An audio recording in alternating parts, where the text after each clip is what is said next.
사순절 마지막 5번째 주일입니다.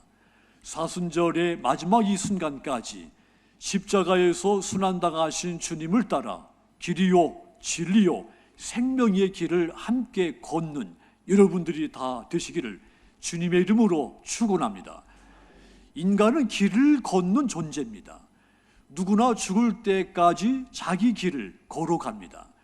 우리가 하루를 살았다는 말, 하루만큼의 길을 걸어온 겁니다.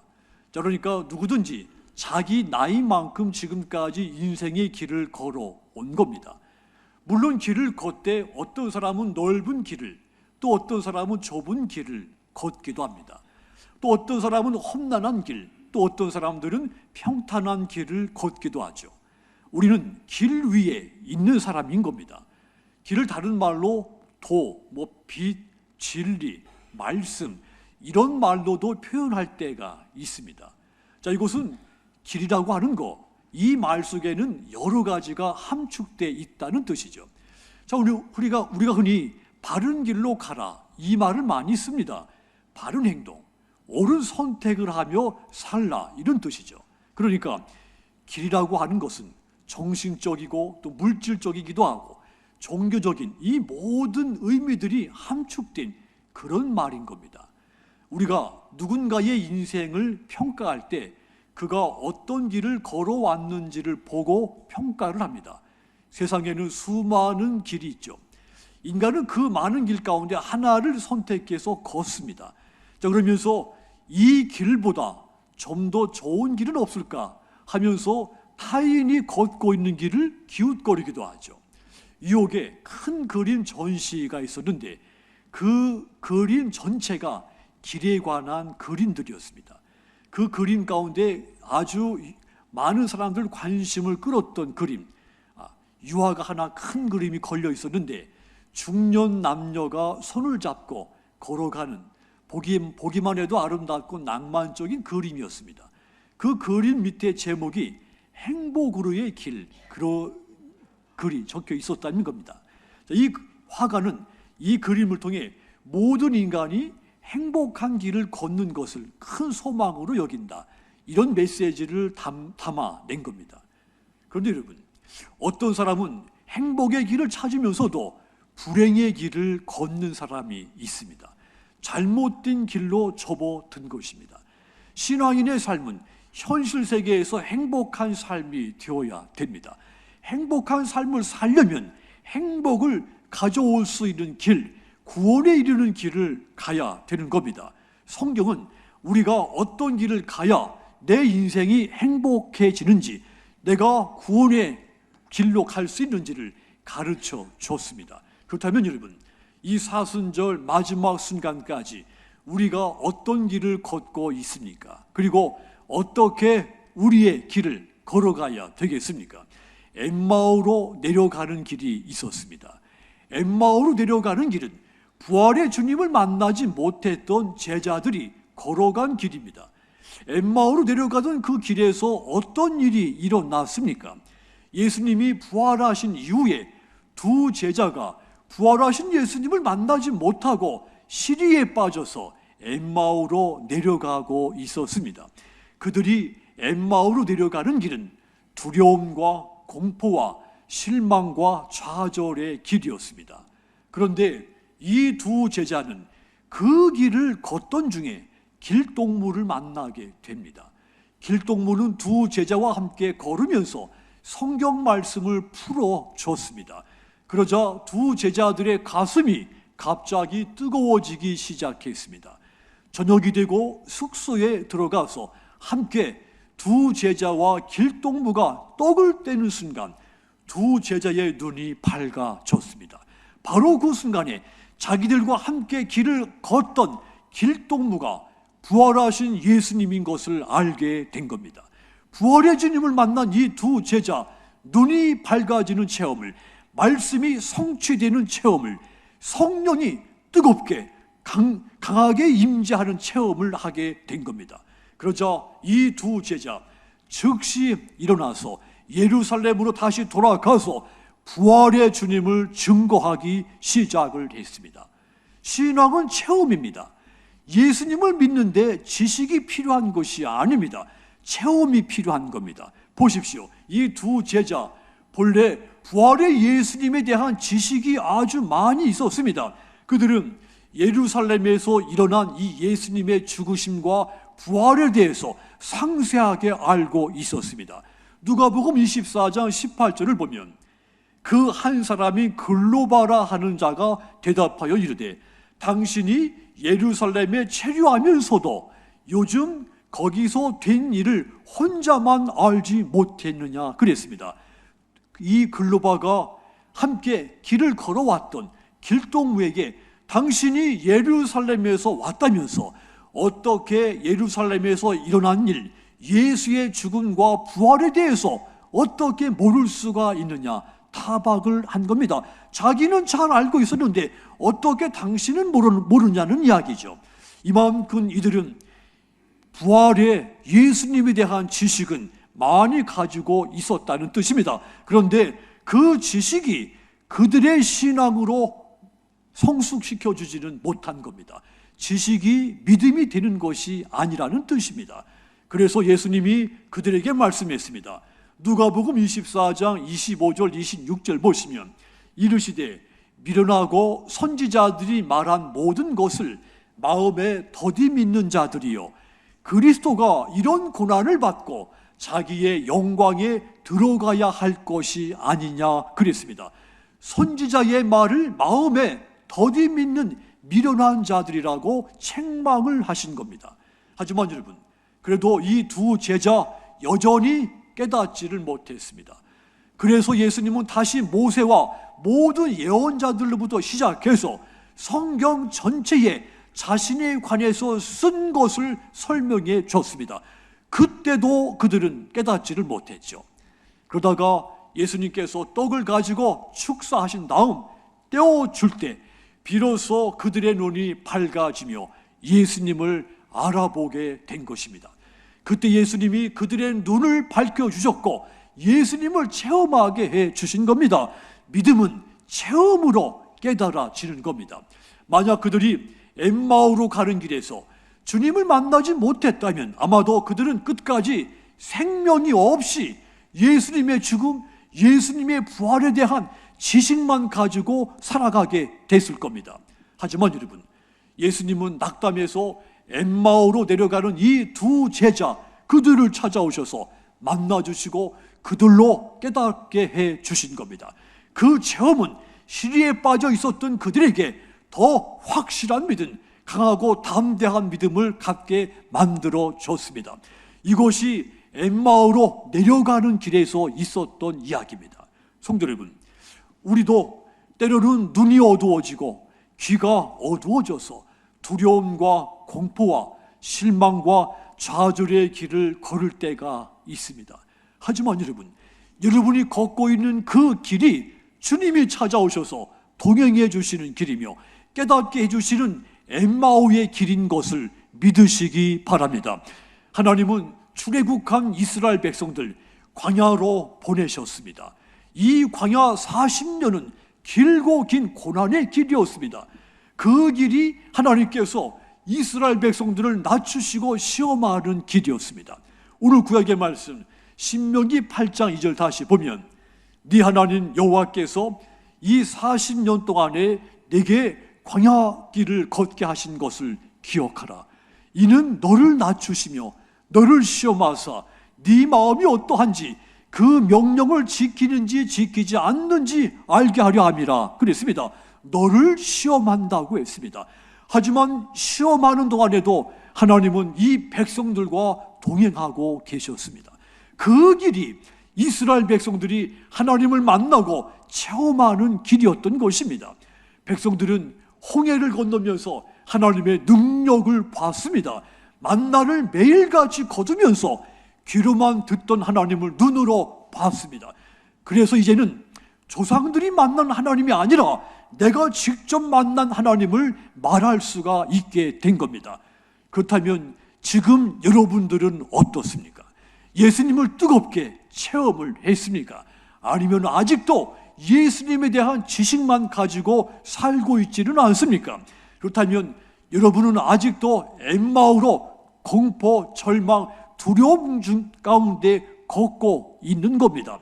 주님은 그 길에서 지금 여러분들을 만나시기를 원하십니다.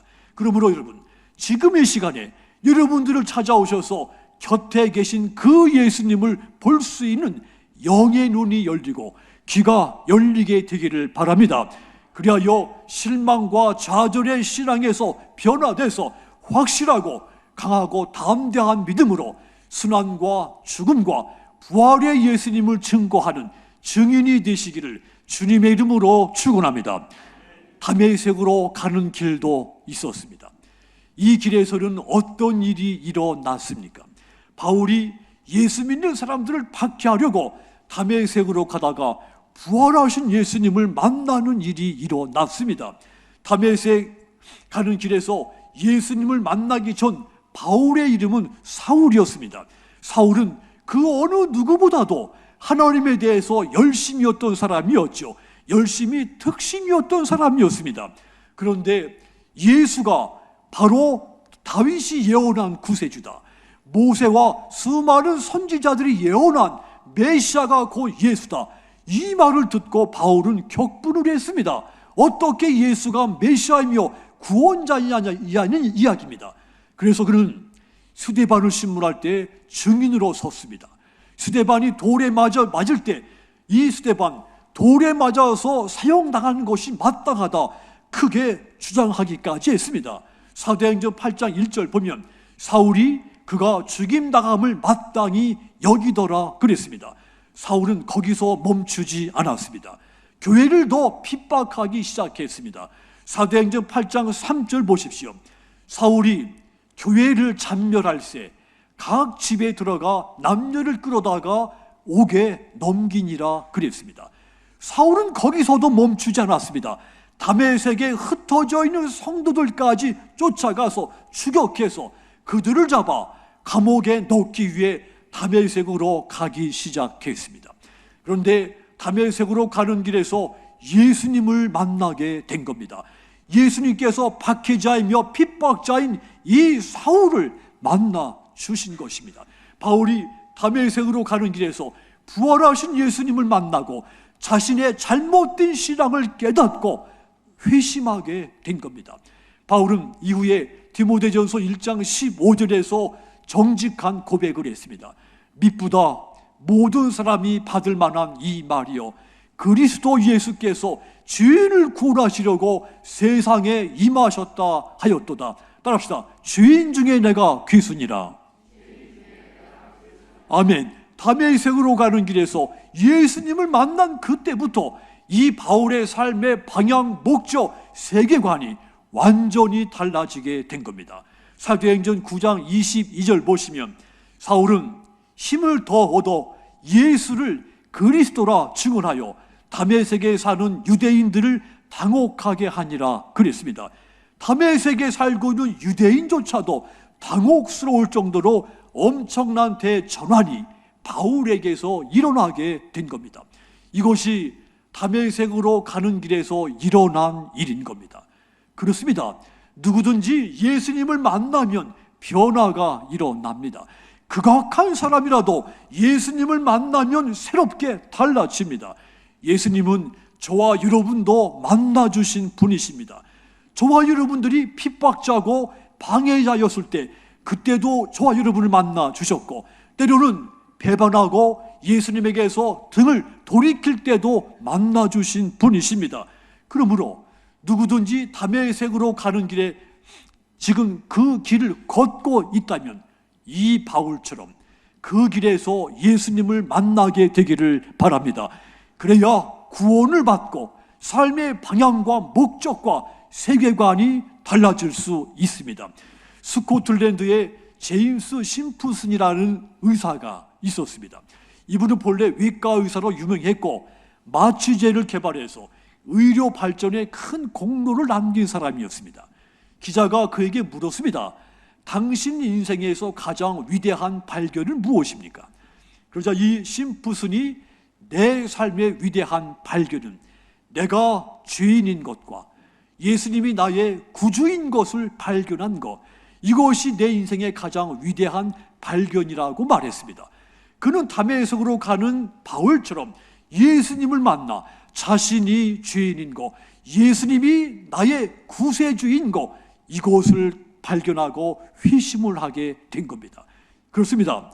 내가 죄인인 것, 예수님이 나의 구원자인 것, 이것을 발견하는 것, 인생에서 가장 중요하고 위대한 발견인 겁니다.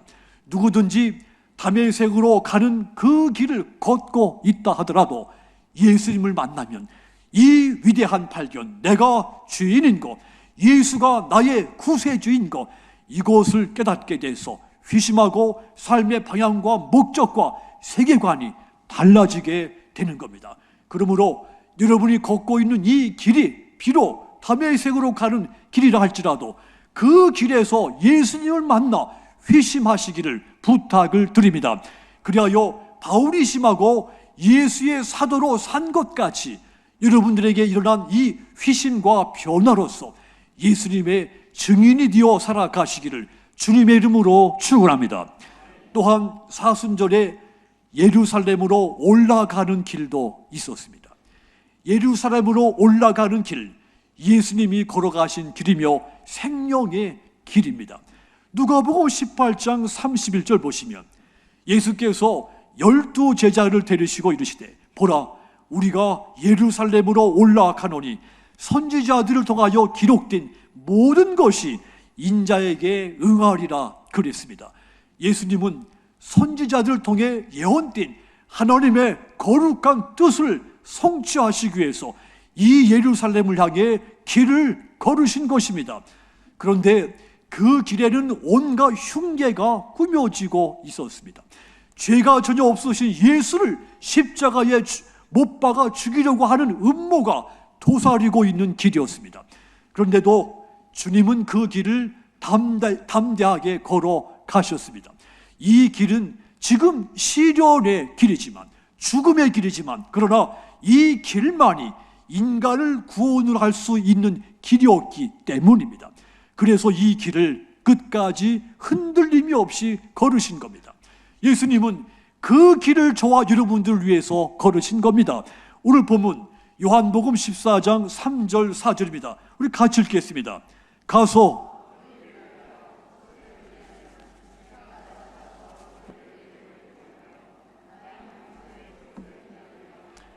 내가 어디로 가는지 그 길을 너희가 아느니라. 예수님께서 자신이 걸으신 길 끝에 있는 하나님의 나라를 말씀을 하신 겁니다. 그런데 도마는 예수님의 이 말씀 어디로 가시는지 알지 못한다고 했습니다. 그때 예수님께서 오늘 본문 6절을 말씀했죠.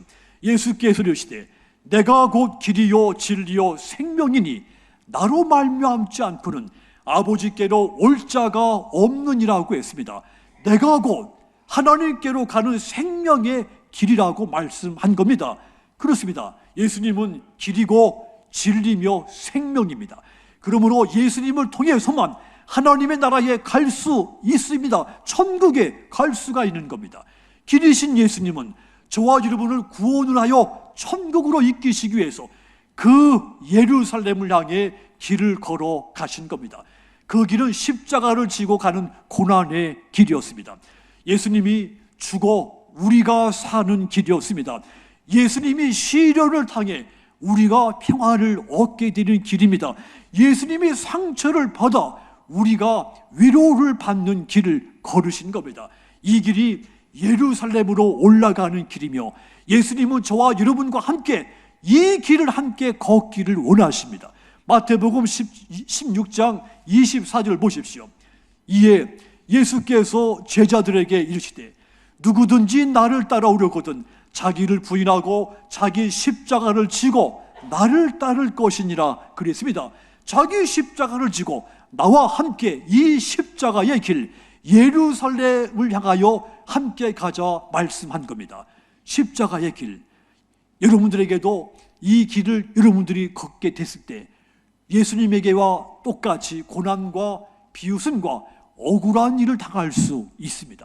그럼에도 불구하고 이 길을 끝까지 걷는 것이 성도의 길인 겁니다. 그러므로 여러분들이 예수님을 따라서 예루살렘으로 올라가는 이 고난의 길, 죽음의 길, 이 십자가의 길을 끝까지 인내하며 걸으셔서 마침내 믿음의 최후 승리자가 되시기를 주님의 이름으로 축원합니다. 사랑하는 성도 여러분, 인간은 누구나 길을 가는 존재라고 했습니다.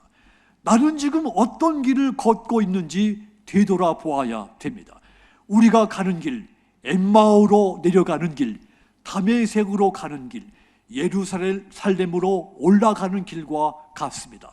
이 모든 길에서 예수님을 만나고 예수님을 따르고 이웃의 고난을 함께 동참해서 한 영혼 한 영혼을 구원의 길로 인도하는 저와 여러분들이 다 되시기를 주님의 이름으로 축원합니다.